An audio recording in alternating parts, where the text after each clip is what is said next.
warahmatullahi wabarakatuh. Waalaikumsalam warahmatullahi wabarakatuh. Selamat siang semuanya. Siang. Ya, apa kabarnya hari ini? Alhamdulillah, luar biasa. Allahu Akbar. Terima kasih. Saya di sini hanya ingin memenuhi tugas saya dari pembuatan aksi nyata dari calon guru penggerak untuk menyampaikan penyebaran pemahaman penerapan budaya positif di SD kita, SD Negeri Sasahan 1. Sebelum kita mulai, kita bikin kesepakatan dulu ya. Kesepakatan acara ini kita harus pertama yaitu saling menghormati, terus hadir dengan penuh perhatian, berkolaborasi untuk kemajuan ya kita ya. Terus berbicara ketika sudah dipersilahkan, terus izin jika meninggalkan ruangan, mengikuti dengan hati gembira. Apakah ibu bapak sudah gembira hari ini? Gembira. Coba gembiranya seperti apa? Sasahan 1. Jaya, jaya, jawara. Terima kasih. Lanjut. Ya, di sini saya akan memperkenalkan ya apa itu budaya positif di sekolah. Budaya positif di sekolah itu adalah nilai-nilai keyakinan dan kebiasaan-kebiasaan di sekolah yang berpihak pada peserta didik agar peserta didik dapat berkembang menjadi pribadi yang kritis, penuh hormat dan bertanggung jawab, gitu ya. Jadi kita berusaha untuk membuat anak-anak itu punya rasa percaya diri dan bertanggung jawab. Konsep utama budaya positif di sini yaitu perubahan paradigma belajar, motivasi perilaku manusia, disiplin positif, terus posisi kontrol restitusi, segitiga restitusi, kebutuhan manusia dan keyakinan kelas. Di sini yang kita akan bahas. Yang pertama yaitu disiplin positif. Disiplin berasal dari kata disiplin yang artinya belajar. Disiplin mengacu pada disiplin diri yang memiliki tanggung jawab terhadap apa yang dilakukannya berdasarkan nilai-nilai yang diyakininya. Gitu ya. Terus disiplin positif merupakan salah satu cara penerapan disiplin yang bertujuan menumbuhkan kesadaran serta memberdayakan peserta didik tanpa imbalan reward, ancaman atau hukuman. Kebanyakan kan di sini ya, kalau anak-anak tuh melakukan disiplinnya atau mengerjakan piketnya karena takut dihukum, gitu ya. Terus ada yang mengerjakan sesuatunya hanya pengen mendapat pujian, gitu kan ya.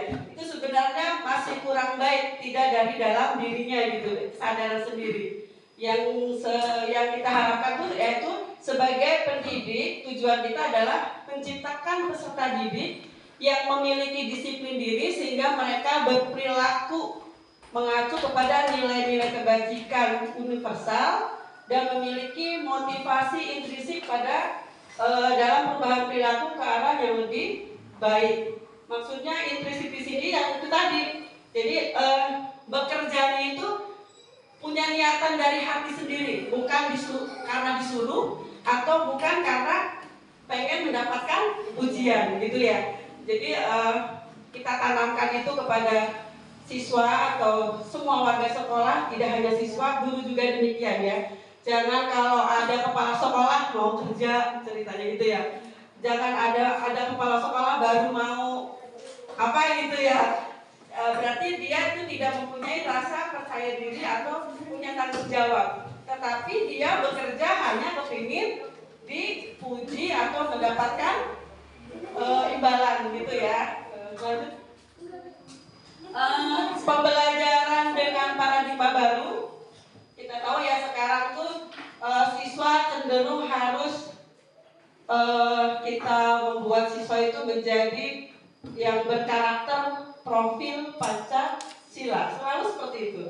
Sekarang sudah paradigma barunya seperti itu, menjadikan anak-anak berkarakter yang terdiri dari karakter beriman dan bertakwa kepada Tuhan Yang Maha Esa, mandiri, terus berkebinekaan global, bergotong royong, kreatif, dan bernalar kritis, gitu ya. Jadi pembelajaran dengan paradigma baru merupakan pembelajaran yang dirancang berdasarkan prinsip pembelajaran berdefisiensi sehingga para peserta didik belajar sesuai dengan kebutuhannya. Ya, berdasarkan tahap perkembangan sesuai dengan teori psikologi modern untuk mewujudkan profil pelajar Pancasila. Kenapa harus berdefisiensi itu? Diferensiasi itu karena kita kan semua warga sekolah kan kita mempunyai latar belakang yang berbeda ya. Ada yang dari keluarga yang mampu, ada yang senangnya apa gitu kan. Siswa kan beda-beda kemampuannya gitu ya. Ada yang cepat menangkap pelajaran, ada yang lama untuk membaca atau macam-macam gitu ya, latar belakangnya gitu. Jadi yang terpenting kita tuh mewujudkan siswa itu menjadi berkarakter profil pelajar Pancasila. Itu lanjut. Nah, nilai-nilai kebajikan yang kita harus terapkan kepada siswa, apa sih nilai-nilai kebajikan itu? Yaitu sifat-sifat positif manusia yang merupakan tujuan mulia yang ingin dicapai setiap individu. Nilai-nilai tersebut bersifat universal dan lintas bahasa, suku bangsa, agama maupun latar belakang. Jadi kan secara universal itu maksudnya secara menyeluruh ya. Jadi tidak dibedakan oleh agama atau bahasa atau suku. Kamu orang ini nggak bisa belajar di sini nggak kan ya? Kita semuanya sama, universal secara keseluruhan kita boleh belajar bersama gitu. Dengan mengaitkan nilai-nilai kebajikan yang diyakini seseorang, maka motivasi intrinsiknya akan terbangun sehingga menggerakkan motivasi dari dalam dan mencapai tujuan mulia yang diinginkan gitu ya. Jadi mengusahakan apa tadi intrinsiknya ini? Jadi menimbulkan rasa percaya diri dan tanggung jawabnya itu muncul dari dalam diri siswa. Tidak hanya siswa ya, guru juga. Semua warga sekolah harus mempunyai sifat dari dalam, kebaikan dari dalam dirinya gitu ya, yang harus dimunculkan. Terus nilai-nilai kebajikan yang ingin dicapai oleh setiap anak Indonesia kita kenal dengan profil pelajar Pancasila. Ujung-ujungnya profil pelajar Pancasila. Tetap itu yang harus kita kembangkan saat ini ya. Lanjut. Nah, kebutuhan dasar manusia. Tahu ya kebutuhan dasar manusia? Ada yang tahu kira-kira apa saja? Kebutuhan ada yang biasanya kan kita kebutuhan primer ya. Ada kebutuhan sekunder, sandang, ya betul. Pangan, papan itu namanya kebutuhan primer ya. Nah, kebutuhan dasar manusia itu adalah sesuatu yang kita lakukan untuk mendapatkan apa yang kita inginkan. Seluruh tindakan yang kita lakukan memiliki tujuan tertentu dan semua usaha terbaik yang kita lakukan adalah dalam rangka agar kebutuhan dasar kita terpenuhi dengan baik. Contohnya kan kita kerja gitu ya. Kita bekerja itu kan hanya untuk memenuhi kebutuhan dasar kita ya. Ingin mendapatkan uang untuk membeli makanan gitu kan. Itu maksudnya memenuhi kebutuhan kita. Apa yang dilakukan kita itu biasanya cenderung untuk memenuhi kebutuhan kita. Ada yang orang suka ketawa atau suka bercanda, itu biasanya untuk memenuhi kebutuhan apa? Kesenangan ya. Termasuknya kesenangan. Ada yang senengnya kuliner, kemana setiap ada ini baru kuliner gitu. Itu sama dengan memberikan kebutuhan, mencari kebutuhan kesenangan tersebut gitu ya. Lanjut. Nah, di sini 5 dasar kebutuhan manusia. Yang pertama yaitu bertahan hidup. Untuk bertahan hidup biasanya kita membutuhkan makan, pakaian, ya, tempat tinggal dan kesehatan. Benar ya, itu termasuknya kebutuhan pokok ya. Kebutuhan dasar manusia. Yang pertama bertahan hidup. Terus yang kedua, kebutuhan manusia kasih sayang dan rasa terima kasih. Ya, rasa diterima, dipedulikan, terus berbagi, kerjasama, terus menjadi bagian dalam kelompok. Paham maksudnya? Ya, maksudnya rasa diterima itu ya seperti kakak-kakak ya di sini, terus pengen bisa gabung dengan kita, itu juga salah satu kebutuhan kasih sayang. Bisa diterima dengan baik di sini itu juga termasuk memenuhi kebutuhan kasih sayang ya, seperti itu. Lanjut yang ketiga yaitu kebutuhan manusia penguasaan.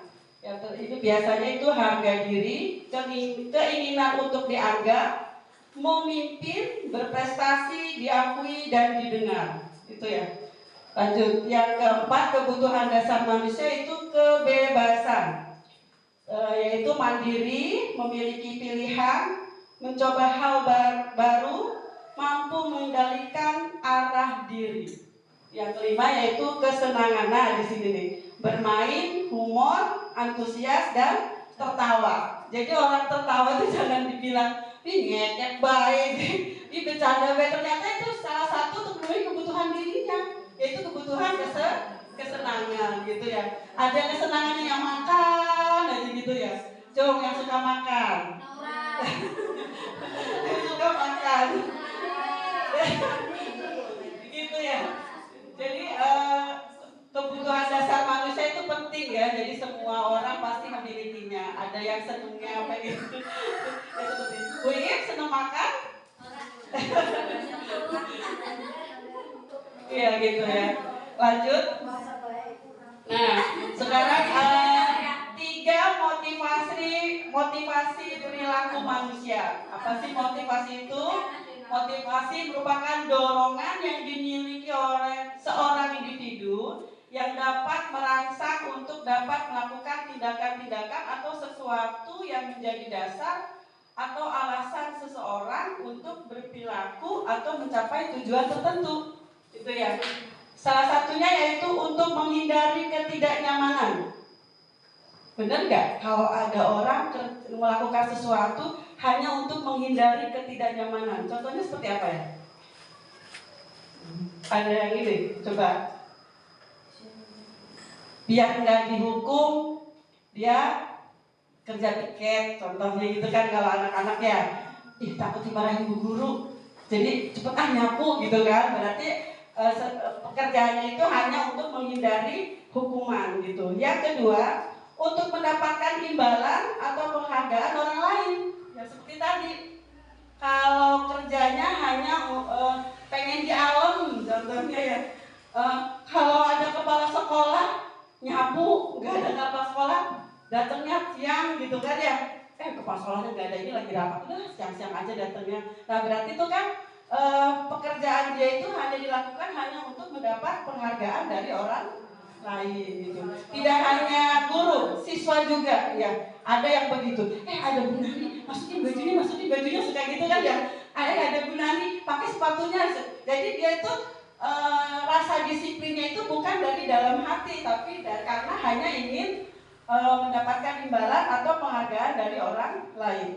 Yang ketiga, untuk menjadi orang yang mereka inginkan dan menghargai diri sendiri dengan nilai-nilai yang mereka percaya. Nah, yang kita harapkan tuh yang ketiga ini ya. Jadi melakukan segala sesuatu itu dari hati kita sendiri. Jangan ada unsur paksaan atau hanya ingin mendapat imbalan ya. Baik itu peserta didik atau pokoknya semua warga sekolah kita usahakan berbudaya positif ya. Oke lanjut. Nah untuk konsep disiplin di sini ada identitas gagal ya. Ada yang disebut hukuman. Hukuman itu terencana atau tidak terencana atau tiba-tiba. Murid tidak tahu apa yang terjadi atau tidak dilibatkan, bersifat satu arah, berupa hukuman fisik atau psikis. Maksudnya gimana ini? Hukuman. Kalau ada anak terlambat, Biasanya apa sih yang dilakukan oleh Bapak Ibu guru? Umpama mau upacara nih, datangnya telat atau tidak memakai atribut lengkap upacara. Kira-kira apa yang dilakukan oleh Bapak Ibu guru? Ya? Artinya memberikan teguran tapi dengan cara yang manis. Sekali-kali mengangkat anak, misalnya kamu salah, kamu harus dihukum, nggak boleh seperti itu. Ada kalau kasih hukuman itu yang sifatnya positif, Bu. Misalnya anak suruh menulis apa gitu kan, puisi atau apa gitu. Jangan misalnya yang berupa fisik atau misalnya membersihkan WC misalnya, yang menyatakan keliling ini nggak boleh seperti itu. Iya, betul. Kalau yang bersifat hukuman itu ya seperti itu. Tidak terencana, tiba-tiba ada anak terlambat sekolah, kamu terlambat, nanti pulang sekolah berdiri di depan di lapangan 1 jam umpama gitu. Itu namanya hukuman. Ya. Terus ada anak tidak mengerjakan PR, nanti kamu nulisnya 10 kali lipat ini gitu kan. Itu namanya hukuman. Ya, sebenarnya itu kurang tepat untuk anak ya. Terus yang kedua ada konsekuensi. Konsekuensi itu biasanya terencana, disepakati sesuai peraturan. Terus murid tetap dibuat tidak nyaman. Sikap guru selalu memonitor murid. Contohnya kayak gimana nih? Kalau udah disepakati kan berarti sudah ada peraturan ya. Kalau tidak memakai seragam lengkap satu upacara, sudah kesepakatan tadinya dihukum apa gitu, suruh berdiri atau membersihkan toilet, tapi itu sudah disepakati tadinya awalnya. Itu namanya konsekuensi. Apabila tidak mengerjakan PR berarti kamu berdiri di depan kelas, tadinya sudah ada perjanjian. Itu namanya konsekuensi, bukan hukuman. Beda ya konsekuensi dengan hukuman. Yang ketiga yaitu restitusi, yaitu proses menciptakan kondisi bagi murid untuk memperbaiki kesalahan. Terus proses kolaborasi yang mengajarkan murid untuk mencari solusi sendiri. Yang ketiga, murid bertanggung jawab atas perilakunya. Nah, kalau yang begini nih yang diharapkan kita semua. Jadi menanggulangi masalah itu jangan langsung dijudge kamu salah, kamu apa gitu ya. Tapi dengan cara seperti ini, prosesnya yaitu perbaiki kesalahan dulu, ditanya dulu kenapa kamu terlambat, contohnya seperti itu ya. Terus tahu tidak kalau kamu terlambat itu melanggar aturan yang mana gitu kan. Jadi secara baik-baik, tidak langsung dijudge, kamu salah, kamu terlambat, kamu tidak itu. Beda ya dengan hukuman yang tadi itu secara tiba-tiba datang terlambat langsung suruh berdiri, itu namanya hukuman. Kalau konsekuensi itu walaupun dihukum tapi sudah ada kesepakatan. Kalau yang ketiga ini mencari solusi, bukan langsung dihukum gitu ya. Jadi murid nanti akan timbul rasa tanggung jawabnya sendiri. Contohnya gini, contohnya ada anak menumpahkan air atau apa gitu ya di kelas, tapi tanpa disuruh dia ngambil kain pel sendiri gitu, dilap sendiri gitu, dibersihin sendiri. Itu namanya sudah ada rasa tanggung jawab. Oh, saya tadi numpahin air, berarti saya harus pel gitu kan, tanpa disuruh gitu ya. Lanjut. Oh iya, speaking dulu kita. Ibu-ibu, bapak-bapak boleh berdiri dulu ya. Kita nyanyi sebentar biar tidak jenuh. Sasaran 1. Jaya, jaya, jaya. Terima kasih. Yuk kita speaking. Sekarang kan lagi kencar profil pelajar Pancasila ya. Yuk kita nyanyi bersama-sama. Pelajar Pancasila beriman dan bertakwa pada Tuhan Yang Esa dan berakhlak mulia, berkebudayaan global, gotong royong mandiri, kreatif dan bernalar kritis. Sekali lagi boleh? Boleh. Sekali lagi ya. 1, 2, 3.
Restitusi adalah proses menciptakan kondisi bagi murid untuk memperbaiki kesalahan mereka sehingga mereka bisa kembali pada kelompok mereka dengan karakter yang lebih kuat. Ciri-ciri restitusi yaitu bukan untuk menebus kesalahan, namun untuk belajar dari kesalahan, gitu ya, restitusi. Terus memperbaiki hubungan, tawaran bukan paksaan, menuntun untuk melihat keadaan diri, gitu ya. Terus mencari kebutuhan dasar yang mendasari tindakan, terus fokus pada karakter bukan tindakan, fokus pada solusi, terus mengembalikan murid yang berbuat salah pada kelompoknya. Contohnya tadi ya, jangan langsung dijudge salah, tapi kita mengikuti penerapan restitusi seperti ini. Jadi jangan anak sampai makassar sama gara-gara dia ngomong apa di sama gurunya gitu ya. Jadi kita secara baik-baik melakukan restitusi ini. Lanjut. Nah,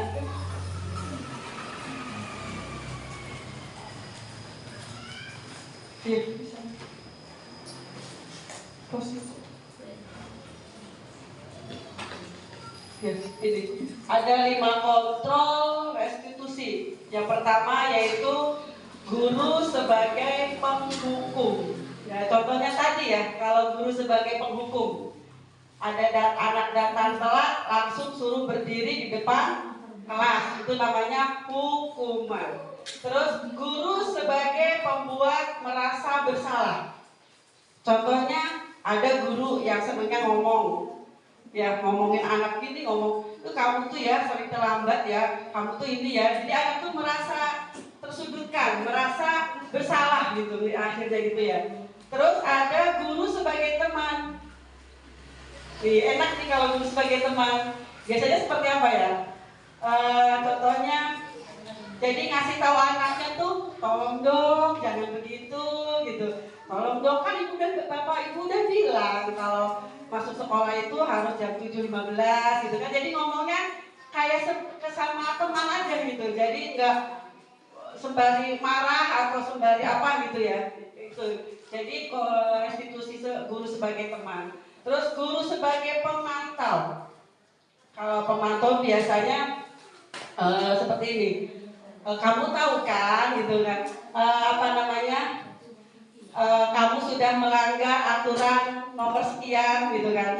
Itu namanya guru pemantau. Jadi tahu aturannya ini, kamu melakukan kesalahan ini, jadi dipantau terus kesalahan anak tersebut gitu ya. Terus ada guru sebagai manajer.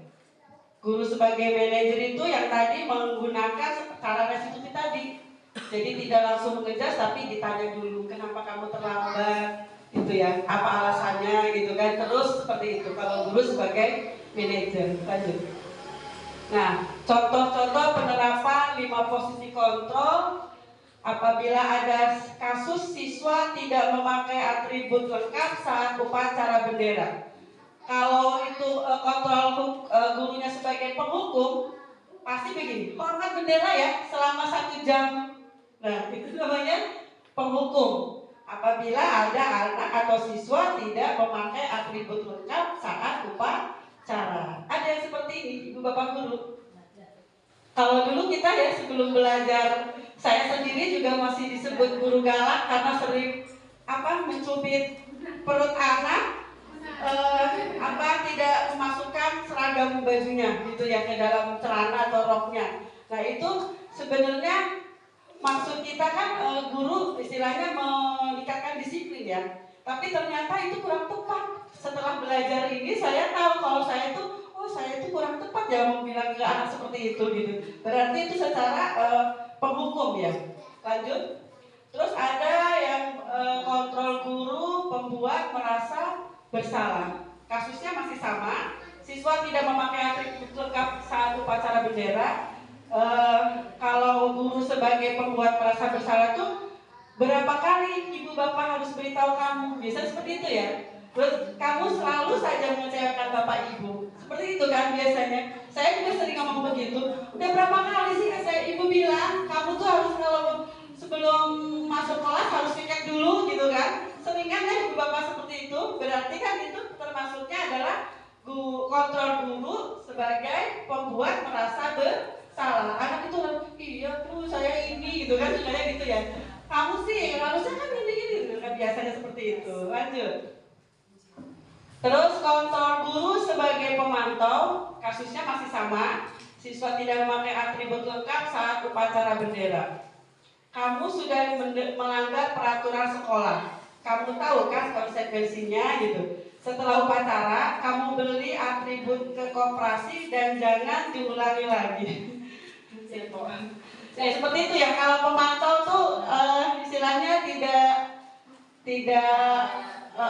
jadi dikasih arahan gitu. Kamu sudah melanggar, tapi nanti jangan ulangi lagi. Kamu beli ya nanti setelah ini gitu. Sukanya kan gitu ya, kita upacara tuh ada yang nggak pakai dasi, ada yang nggak pakai topi. Aduh, kita kan sudah ngomong ya tadi sebagai apa tadi, pembuat merasa bersalah. Ibu guru kan sudah bilang berkali-kali kalau upacara pakai atributnya, sebenarnya gitu ya.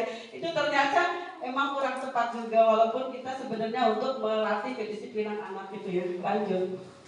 Nah, kalau posisi kontrol guru sebagai teman dengan kasus yang masih sama, ayo dong gitu. Ikuti aturan sekolah, tolong bantu ibu bapak ya sekali ini. Ya sudah, tidak apa-apa, lain kali jangan sampai berbuat seperti ini lagi ya. Tipe lagi. Biasa malam-malam begini. Lagoy jadinya. Jadi kalau kontrol guru sebagai teman tuh kayaknya lebih enak ya. Ke siswa juga kayaknya siswanya nanti nah gitu, jadi tidak terlalu dijudge salah gitu ya ke siswa itu. Tapi baiknya Bu, tidak baik juga kan? Ya ini malah lebih rada penting daripada menghukum tadi gitu. Iya. Tapi konsekuensinya. Iya, konsekuensinya itu kadang anak malah tambah kayak malam atau seperti itu ya, ngerujak atau gimana. Nah, iya begitu. Lanjut. Selamanya juga cipika-cipika. Nah, ini nih kalau posisi kontrol guru sebagai manajer dalam kasus yang sama, guru pasti akan bilang begini, apakah kamu tahu kesalahanmu? Nah, jadi enaknya seperti ini. Kira-kira bagaimana kamu memperbaiki kesalahanmu, gitu kan ya? Jadinya apa ya? Enak gitu, lebih enak. Lanjut. Jadi posisi guru yang terbaik, kontrol guru itu yang terbaik adalah manajer gitu ya. Sama mengulang kontrol ya Bu. Soalnya posisi kontrol apakah aku? Nah sekarang saya ada kalimat, nanti ibu bapak tebak ini termasuk posisi kontrol apa ya. Saya kecewa sekali dengan kamu. Kira-kira masuk posisi kontrol guru apa ya? Apakah penghukum? Apakah penghukum? Apakah membuat rasa bersalah? Apakah sebagai teman? Iya tepat. Saya kecewa sekali dengan kamu. Berarti kontrol aku guru sebagai membuat rasa bersalah. Ya lanjut. Ada lagi nih kata-kata nih. Kamu tidak pernah benar melakukannya. Kira-kira masuknya kemana? Masih tadi. Masih seperti tadi. Oh ya? Merasa bersalah. Oh iya betul. Lanjut. Ada lagi nih. Apa rencanamu untuk menyelesaikan masalah ini? Nah, pintar, tepat sekali. Itu sebagai posisi kontrol guru sebagai manajer. Lanjut. Iya, ayolah lakukan demi bapak ibu ya. Nah, ini adalah posisi kontrol guru sebagai teman. Bisa ya, bedakan ya. Oh masih ada. Kamu tidak akan mendapat nilai jika tidak mengerjakan tugas.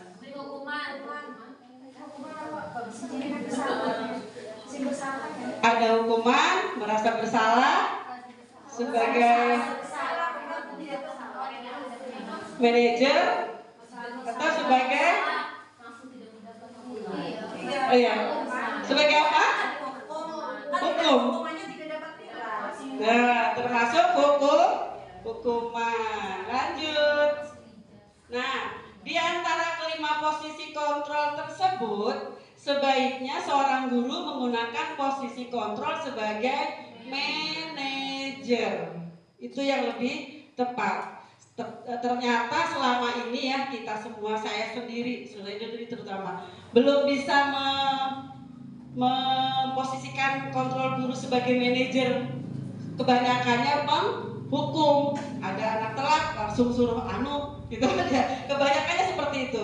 Setelah kita belajar, setelah belajar pendidikan guru penggerak ini, alhamdulillah ya, mengenal istilah restitusi. Jadi kita semua, makanya kenapa ibu bapak ibu dikumpulkan di sini untuk mendapatkan pengertian restitusi seperti ini. Jadi nanti tolonglah yang sebagai penghukum, sebagai teman atau apa, kita rubah cara menangani kasusnya. Kita menjadi guru, kontrol gurunya sebagai manajer, gitu ya. Lanjut, ya, silakan. Ya, silakan.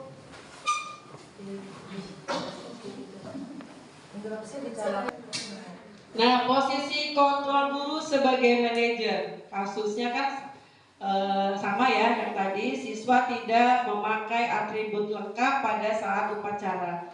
Yang sebaiknya guru lakukan seperti ini. Apakah kamu tahu kesalahanmu? Kira-kira apa yang akan kamu lakukan untuk memperbaiki kesalahan ini, gitu kan ya. Jadinya enak gitu ya, adem gitu kan ya. Mudah-mudahan nanti ibu bapak bisa melakukannya, posisi kontrol gurunya sebagai manajer. Usahakan untuk sabar. Lanjut. Nah, untuk kan tadi kan ada berapa tuh itu ya. Sekarang yaitu tentang keyakinan kelas. Mengapa tidak peraturan saja? Mengapa keyakinan kelas gitu. Lanjut.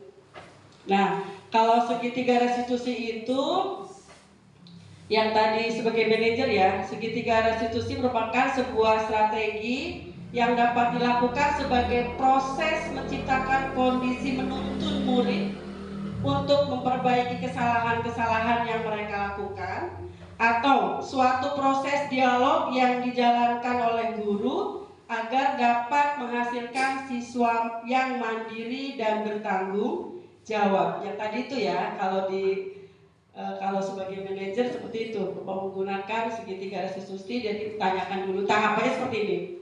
Tahapan segitiga restitusi, menstabilkan identitas. Ditanyakan dulu, kenapa kamu tidak memakai ini? Pasti punya alasan tersendiri ya. Terus validasi tindakan, terus menanyakan keyakinan. Kamu tidak memakai atribut, masuk melanggar apa gitu kan ya? Keyakinan apa gitu? Ya, terima kasih Bu. Lanjut, menstabilkan identitas. Contohnya seperti ini ya.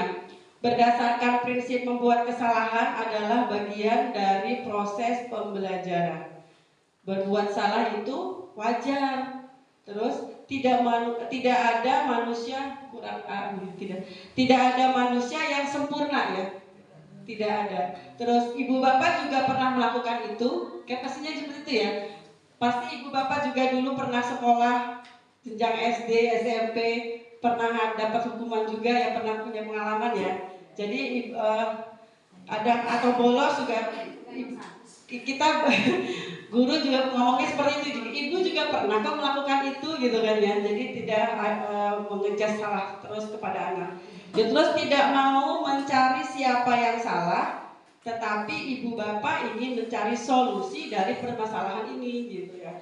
Terus kamu berhak merasa begitu. Itu adalah kontrol atau kata-kata atau ucapan yang baik sebagai manajer. Ya, terus selain ini validasi tindakan yang salahnya, berdasarkan prinsip setiap perilaku berupaya memenuhi suatu kebutuhan tertentu. Jadi guru berbicara seperti ini. Kamu pasti punya dong alasan mengapa melakukan hal itu. Terus padahal kamu bisa melakukan hal yang lebih buruk dari ini, gitu kan ya.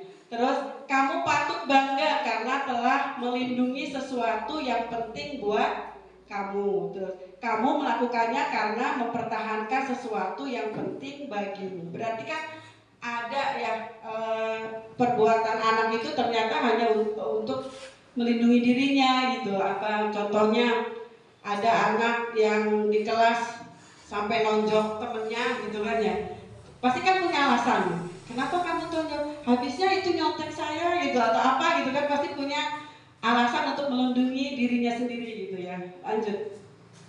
Terus selain yang tadi kita segitiga restitusi itu yang ketiga itu menanyakan keyakinan berdasarkan prinsip teori kontrol, bahwa pada dasarnya kita termotivasi secara intrinsik yang tadi timbul dari dalam diri kita ya, bukan dari paksaan atau hanya yang ingin mendapat reward tadi.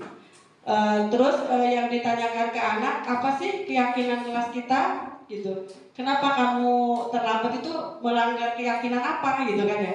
Nilai apa yang telah sepakati bersama? Terus seperti apa gambaran sebuah kelas yang ideal menurut kamu gitu?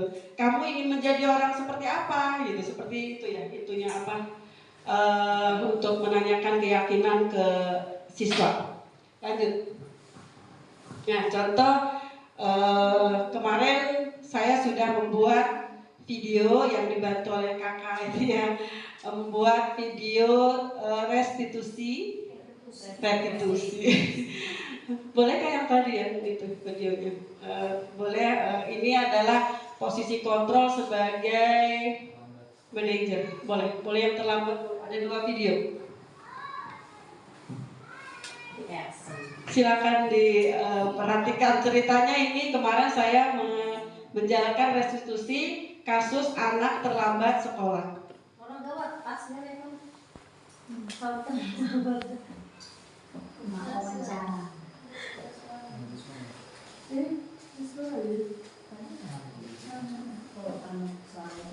Tadi udah bisa ya? Anak yang terlambat tapi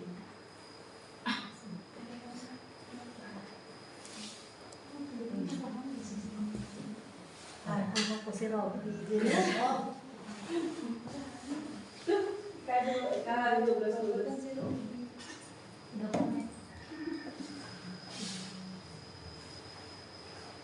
Suara kolom.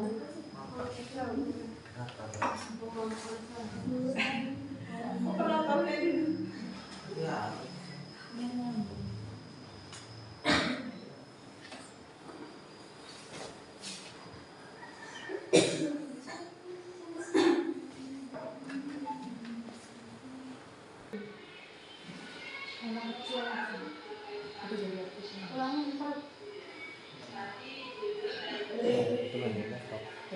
Pakai itu aja, teknik.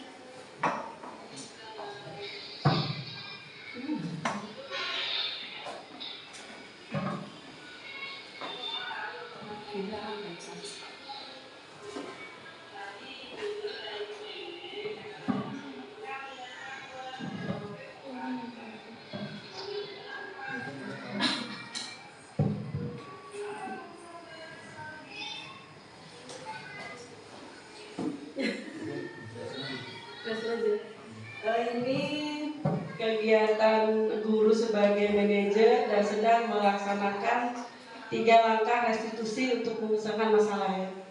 Ini ceritanya anak ini lagi belajar, tiba-tiba marah dan merobek buku temennya. Ternyata pas ditanya, si anak ini ternyata dia punya alasan. Kenapa sih kamu merobek itu? Iya bu, habisnya teman saya itu nyontek terus katanya, nggak mau usaha gitu. Jadi dianya marah gitu kan.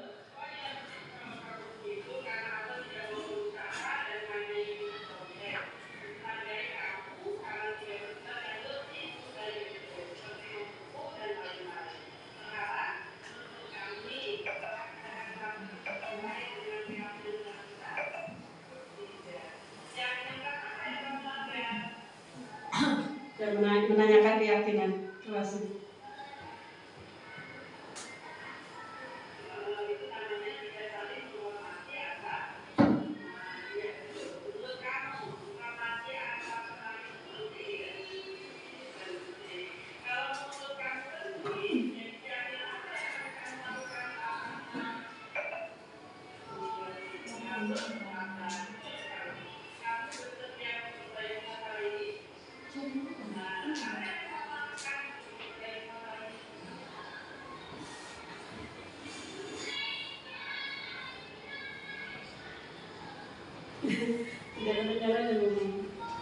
Dia akan berusaha sabar, dan apabila katanya kalau apa yang akan kamu lakukan, dia akan berusaha sabar, dan apabila temannya nyontek lagi, saya akan segera laporkan ke Bu Guru gitu katanya. Itu solusinya.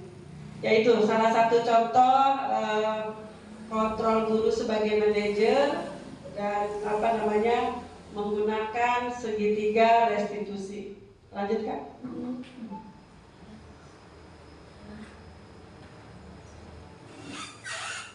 Nah, apakah di ibu bapak kelasnya sudah membuat keyakinan kelas? Sudah. Sebaiknya setiap kelas mempunyai membuat keyakinan kelas ya. Keyakinan kelas itu biasanya lebih abstrak dan dari peraturan, terus sedikit saja agar mudah diingat, terus berupaya pernyataan universal sesuai dengan kondisi kelas dan sekolah agar mudah diterapkan, dibuat dalam bentuk positif. Maksudnya bentuk positif itu seperti ini. Sebenarnya kan kalau di peraturan kelas itu biasanya jangan makan di kelas. Kira-kira itu positif apa negatif kata-katanya? Jangan makan di kelas, jangan terlambat. Itu positif apa negatif? Positif, cuma kayaknya kata-katanya langsung. Nah, itu adalah termasuk negatif. Kalau kalimat negatif positif itu jangan ada kata jangan atau tidak boleh. Itu namanya kalimat negatif. Tidak boleh makan di kelas. Itu sebenarnya peraturannya memang seperti itu. Tapi ada kalimat yang lebih bagus, kalimat positif. Berarti aturannya cukup tulis disiplin. Gitu aja kan ya. Disiplin dalam berpakaian. Jangan memakai sepatu warni contohnya gitu kan. Itu sebenarnya yang ditingkatkan kan disiplinnya ya. Jadi cukup jangan ada kata jangan atau kata tidak boleh. Itu namanya kalimat negatif. Jadi kalau membuat keyakinan kelas cukup disiplin. Bisa disiplin waktu, bisa disiplin berpakaian gitu kan ya. Terus jangan kalau nakal tuh di kelas jangan berantem di kelas. Tidak boleh berantem di kelas. Sebenarnya kan bagus tidak? Itu positif apa negatif? Negatif kan ya. Jadi aturannya yang bagus itu, yang positif itu kalimatnya seperti ini. Saling menghormati. Kan bagus ya. Kedengarannya enak. Jadi sama teman tidak boleh nyontek juga sama dengan masuk ke saling menghormati gitu kan ya. Atau mengambil barang teman atau meminjam barang teman secara paksa, itu juga kan tidak boleh sebenarnya, tapi termasuk ke dalam aturan atau keyakinan kelas tadi itu saling menghormati. Jadi jangan jangan mencubit teman atau jangan kata-kata yang lain gitu. Pokoknya tidak boleh ada kata jangan atau tidak boleh, itu adalah kalimat negatif bukan positif gitu ya. Lanjut. Nah, ini contoh-contoh keyakinan kelas yang saya dapat dari teman-teman. Jadi hadir tepat waktu, bukan katanya jangan terlambat. Berarti kan cukup hadir tepat waktu. Ini kalimat positifnya ya. Terus berpakaian rapi dan sesuai setiap hari. Bukan berarti jangan memakai, kan nggak bagus ya, itu negatif. Berdoa sebelum dan sesudah belajar, menjaga kebersihan kelas dan sekolah, bersikap ramah dan santun, jujur dan mandiri. Tidak boleh mencuri. Itu kan kayaknya negatif banget ya. Jadi lebih baik jujur dan mandiri gitu. Lanjutkan. Banyak lagi contoh-contoh keyakinan kelas. Ada lagi, taat beribadah kepada Tuhan yang Maha Esa, menghormati guru dan orang tua, menghargai teman gitu ya. Ada juga menjadi murid menyenangkan, ceria dan bahagia. Jadi maksudnya biar jangan tidur di kelas, jangan lagi belajar tiduran, sukanya yang kayak orang cacingan. Jadi membuat keyakinannya seperti ini, bukan tidak boleh tidur di kelas atau dilarang tidur di kelas, tapi menjadi murid yang menyenangkan, ceria dan bahagia. Itu peraturan kelasnya ya seperti itu. Jadi jangan pakai kata tidak boleh atau jangan. Ini juga masih ada contoh keyakinan kelas, menghormati guru sama ya. Menjadi murid yang disiplin dan tanggung jawab. Banyak sih kalimat-kalimat positif yang bisa kita gunakan untuk membuat keyakinan kelas. Lanjut Kak. Oh iya, sudah penutup. Dalam penerapan program disiplin positif, hendaknya guru memiliki standar kepribadian profesional dan sosial yang baik, di mana guru mampu merefleksi dirinya dalam posisi kontrol saat ini. Bagaimana perjalanan dirinya sebagai among atau manajer yang menuntut muridnya menjadi insan yang mandiri, merdeka dan bertanggung jawab sesuai dengan standar nasional pendidikan. Terima kasih. Mudah-mudahan bermanfaat. Sasaran 1. Jaya, jaya, jaya. Iya, terima kasih. Itu saja. Mohon maaf apabila ada kata yang salah. Wabillahi taufiq wal hidayah. Wassalamualaikum warahmatullahi wabarakatuh. Tepuk tangan untuk kita semua. Terima kasih. Maaf ya.